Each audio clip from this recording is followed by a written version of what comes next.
Hello and welcome to our third episode of the City Health and Wellbeing podcast. I'm your host, Vishal Mehta. I'm a senior scientist with the Stockholm Environment Institute, SEI. I'm based in the US Center in Davis, California.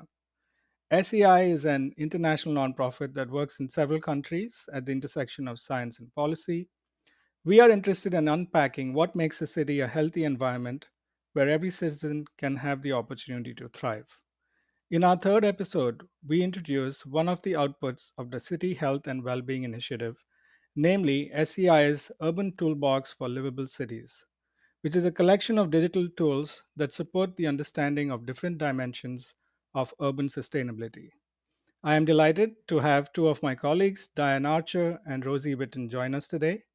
Rosie is a research fellow with our SEI Oxford office on climate change adaptation, and Diane Archer is a senior research fellow in our SEI Asia office in Bangkok, Thailand. Thank you for joining us, Rosie and Diane, and welcome. We are delighted to have you. And how about you introduce yourselves? You'll do a much better job than I would. Go ahead, Rosie. Hi, I'm Rosie Witton. I'm a research fellow at the SEI Oxford Centre in the UK. I work mainly on projects relating to climate change adaptation, particularly in mountain environments or in cities and urban environments. And I also have a focus on citizen engagement and stakeholder engagement in some of our projects as well. Interesting, Rosie. So, are there particular countries you tend to work in, or just depend on? No particular countries. For a lot of our projects, it seems to be global. For our mountains project in particular, we do work globally. So we have partners in a variety of different regions. For some of our projects, we are EU focused. So we focus on the European, or we focus on Europe. I think that's about it. Thank you, Rosie. Diane, over to you. So my name is Diane Archer. I'm a senior research fellow at SEI Asia. We are located in Bangkok. I lead the urban research cluster. We're a team of three research associates and myself. And we also have a research fellow, Ploy, who's working on fossil fuel emissions. Yes, and we do research on issues relating to achieving sustainable and inclusive urban areas. So our projects revolve around city health and well-being, air pollution, solid waste management, especially plastic waste management, and also issues around climate change resilience and the role of nature-based solutions in cities. Thanks, Diane. Diane, you forgot to mention you're also the co-lead with Steve Sinderby of the City Health and Wellbeing Initiative. And so it's perfect that you're here with us. We spoke with Steve on the first episode a few weeks ago. It's just been released. And now we are here with you and Rosie. So let's get right into it. The next set of questions and discussion will be about what exactly is the SEI Urban Toolbox for Livable Cities. For short, for this podcast, for the rest of the podcast, I'm just going to call it the Urban Toolbox. And what is it really? Where does it live? How was it designed? And what's its purpose? I know that it's one of the many outputs of the initiative, but it's got so many tools on it that are actually beyond what we did, as I remember in this initiative, that I'm kind of guessing that it's a compilation of useful digital tools and software that can be used for practitioners and planners in urban areas. Does that sound about right, Diane? Yes. So the SEI Urban Toolbox for Livable Cities basically is an attempt to gather various tools developed across SEI Hmm. in one place and to bring all the tools that may not have been developed specifically for urban usage, but that are relevant for urban context and bring them together in a single toolbox, essentially. The City Health and Wellbeing Initiative has been running for 5 years now, so we're in the sixth and final year this year. And we thought it would be a good opportunity to bring together some of the tools that we used as part of the City Health and Wellbeing Initiative, but also to pull together other tools that we think would be useful for city stakeholders like urban planners, but also civil society groups in cities as well, to enable them to foster, for example, more inclusive planning processes, or to gather the necessary data that they need to inform planning processes. Just one note, it's not necessarily just digital tools. So a lot of the tools are more like guides in terms of, how would you facilitate a process of, for example, community engagement. What ways can you do this in? And it would offer guidance in terms of this is how we could, for example, structure discussions, or these are some of the activities that could be done in a participatory way in order to enable a more participatory approach and a more inclusive approach to urban planning. But obviously, some of the tools are also digital. So, for example, the LEAP tool or the WEEP tool are very much relying on software as well. So it's a mix of different types of tools. I see. Yes. Rosie had sent me a list of these tools that I'm just looking at right now. And I had some thoughts, but Rosie, would you like to add something to what Diane said? So yes, I think Diane summarized that very well. As part of the Urban Toolbox, this is, as this is going to be one of the outcomes of the City Health and Wellbeing Initiative, we are aiming for this to be an online toolbox, and we're going to be hosting this on WeAdapt as an online network. For those of you who don't know what WeAdapt is, it's an online space for researchers, practitioners, and policymakers who are working on climate change adaptation and related areas or topics. It's a place for them to share information about their projects and learn from each other. This has built a WeAdapt community over the last couple of years. It consists of many different users and organizations, including international and national non-governmental organizations, government ministries, universities and research institutes, as well as grassroots charities. And so the Urban Toolbox that we've designed and created will be hosted on this. And the tools that we have mentioned or found to include will be created as articles, and so the information will be available on each tool, and then there will be corresponding case studies which can be visualized on a map and will give more information or contextual information about how each of the tools can be used. Excellent. So, how was it designed, this particular Urban Toolbox? So we designed it through a 4-phase process, and we tried to make this as sort of collaborative and co-design, like user co-design approach as possible. So first, within the Chew team, we carried out an external review of what existing tools or toolboxes there are that are relevant to urban settings. So, for example, any academic papers or any materials online, and what kind of target audiences they have, in order to see what's already out there and what SEI could add value to. Secondly, we did an internal scoping of SEI tools. So SEI produces quite a lot of tools and methods. So we reviewed all of these and identified ones that had either been used in an urban setting already or had potential to be applied in an urban setting.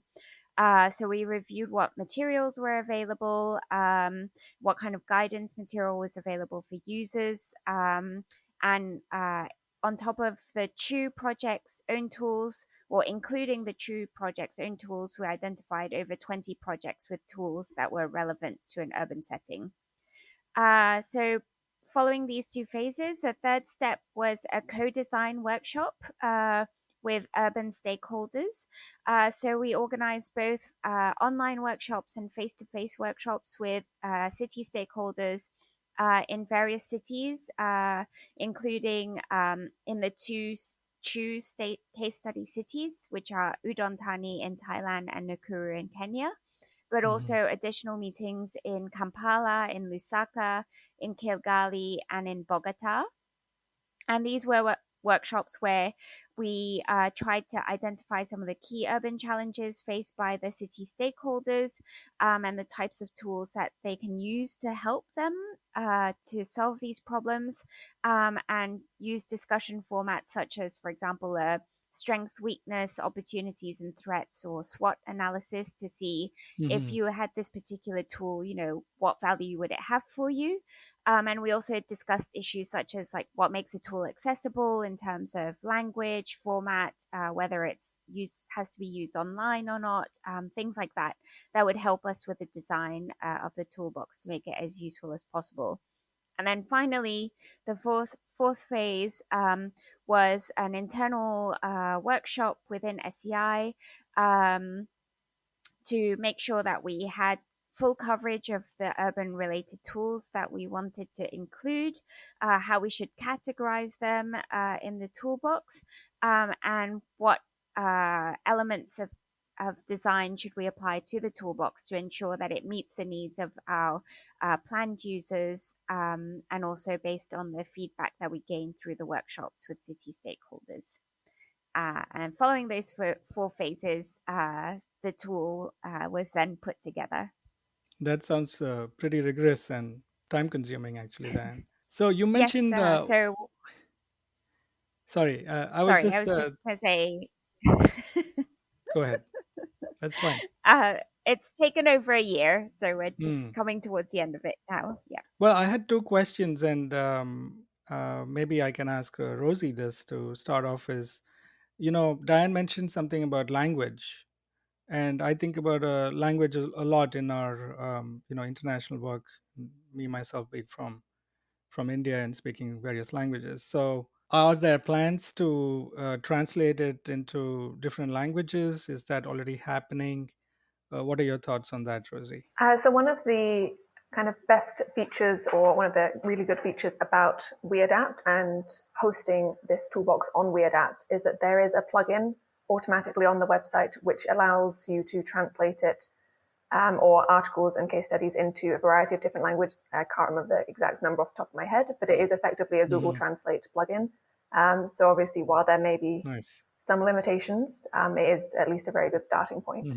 So hopefully a lot of the articles and case studies would be easily translatable via that feature. So that brings me back to what Diane was saying about who are the different possible users of this tool. And when you described how about the language translation and so on, it seems like it's meant for a pretty broad audience overall, the collection of tools. Yes, it definitely is, and I think this does vary tool to tool. So I can't give an exact answer, but a lot of the tools can maybe focused on participatory action for different communities or residents in a neighborhood, for example. So it does vary very much from community-based projects all the way to potentially helping policymakers and governments view different things and maybe in a different manner, or use these tools to support some of their work. So it really does vary depending on the tool. Perfect. One of the other things I think Diane mentioned was that, correct me if I'm wrong, but it's a collection of SEI tools right now. Yes, that's right. Currently it is tools that have been created and used on SEI projects. Yeah. And is there any effort to or thinking about expanding it to tools that are SEI as well as broader developed? Diane, do you want to take that one? Yeah. So as part of our scoping review, we identified that there are already some other urban toolboxes and toolkits out there. Quite a lot of them are like indices, like a city, resilience index, or things like that. And we think what we can potentially do is try to connect with the owners or the creators of other tools that are relevant in urban settings, and see how we can collaborate or sort of co-share, co-promote our urban toolboxes, because we try to make or position our urban toolbox so that it would add value to what's already out there rather than duplicate any existing tools. So we see that our toolbox has potential to be used alongside other existing urban tools as well, to offer a full set of tools to urban stakeholders. Perfect. So I guess I wanted to give our audience a sense of what kinds of tools there are.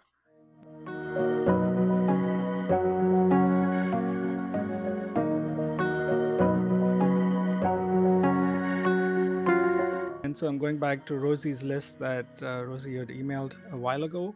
So I see that this is one category which is about citizen science, citizen participation. There are tools here in the list on participatory GIS as well as on citizen science and air pollution. There's also a tool on well-being surveys that's related to this that I see. There's another set of tools which is about basically software, WEEP and LEAP, which are used extensively in the US Center where I am. WEEP is the Water Evaluation and Planning System. It's a water resources decision planning platform that we use a lot in the US Center and also in other centers. And LEAP is our low emissions analysis platform that's used for climate mitigation studies. And I see a tool here called MapStakes. I have not heard about it, so I'm looking forward to going in and finding out more about it. There's also an excellent tool called SDG Synergies that I see. That's a Sustainable Development Goals Synergies. It's a tool that helps to understand the trade offs and synergies or coherence between different sustainable development goals, targets, and goals, depending on which projects you want to pursue to achieve these goals. What I can make out from this is that there are certain categories that leap out. One is that one way to categorize them is what you said earlier, Diane, is that some of them are guides. For example, PGIS, participatory GIS, is probably a guide on how to do participatory mapping and a guide on the use of certain tools, probably open source. Am I right, Diane? Yeah, so in this context, we used PGIS in the CHU Mm-hmm. initiative, where we had physical printed out maps. And so the toolkit will also explain how this can be done, Correct. and what you can use PGIS for. So in the context of city health and well-being, we used it to get community members to map out places in the city where they felt most relaxed, where they went to socialize, and also places in the city where they felt stressful. And this helped us to create a map of the city that highlighted places where people, where levels of well-being might be higher or lower, Right. depending on how people perceive those areas. Any other guidance you can provide on these tools in terms of specific tools that I may have missed in that list, Rosie? There's not any specific tools that I can provide guidance on, but just to say, obviously these are the tools that we are initially uploading into the Urban Toolbox, Mm-hmm. and this is going to be a continuously developing process. So as more tools are created or come out, obviously they can be added to the toolbox in the future, Mm-hmm. and hopefully included as a moving forwards. Hopefully it's continually updated.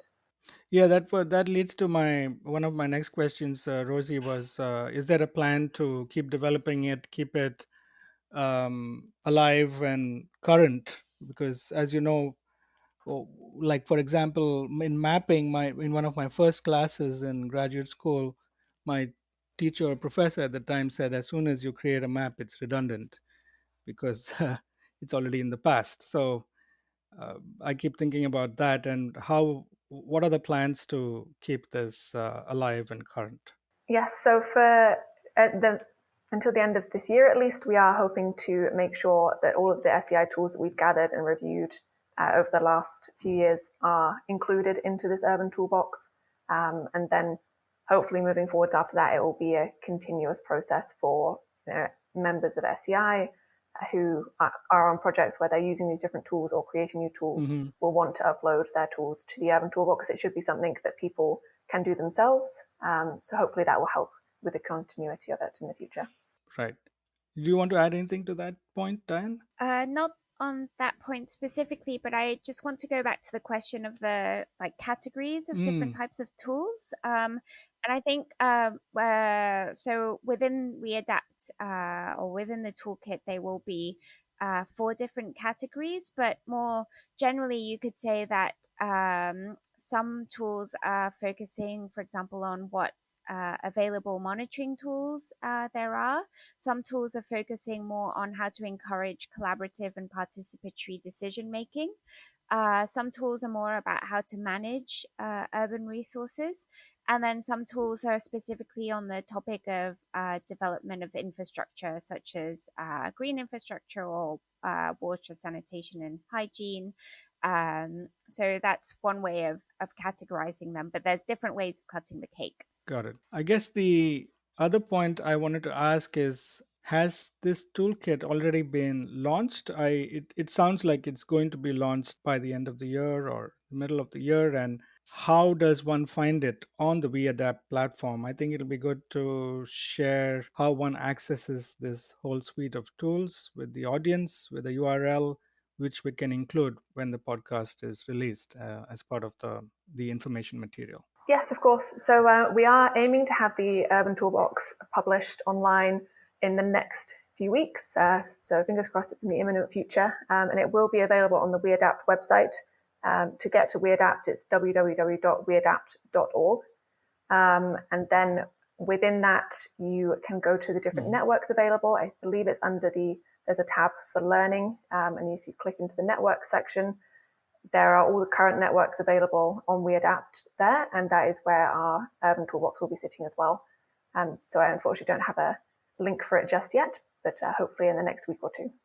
Thanks very much, Rosie. So, Diane, you had also mentioned that there would be a policy brief that would be coming out. And can you let us know a little bit more about that? Sure. So the policy brief is ready to launch as soon as the website or the tool goes live. And it basically just provides some context about how we came to design this Urban Toolbox and what how it can be useful for city stakeholders and how we've sought to respond to their needs in creating this toolbox. So hopefully it provides the necessary background to encourage people to use the toolbox as well. And in terms of launching, as Rosie said, we're planning to launch it very soon. We will have a couple of events in Africa in June where we plan to launch the toolbox, and then it will be a sort of gradual launch throughout the year. So, for example, at other events such as the Asia Pacific Urban Forum, which isn't happening until October, we also plan to have a session on the toolbox as well. But there might also be other events where we showcase the toolbox. So keep an eye out for those. Perfect. I guess my last question, and I want to thank you both for joining us. I know it's nighttime for you, Diane, in Bangkok right now, and it's also evening for Gokul, our producer in India. My last question or thought really is, how does one monitor the use of these tools? Is there a monitoring and evaluation and learning system in place for tracking the use of these tools? Rosie, I'll put you on the spot there. Okay, thanks. So I one of the key features on WeAdapt as well is that you do have this ability to connect with the authors.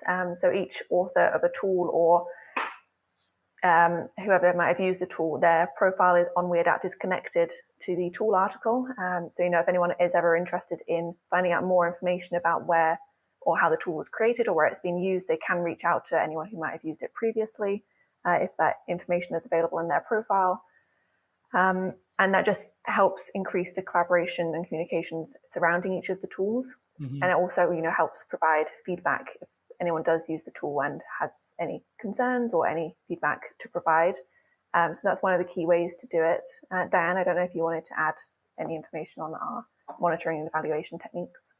So yes, I just want to reiterate what Rosie said, Right. that basically that was one of the key reasons we chose WeAdapt, because it's not just a one-way platform. There is an opportunity to build a community of practice around the use of the tools.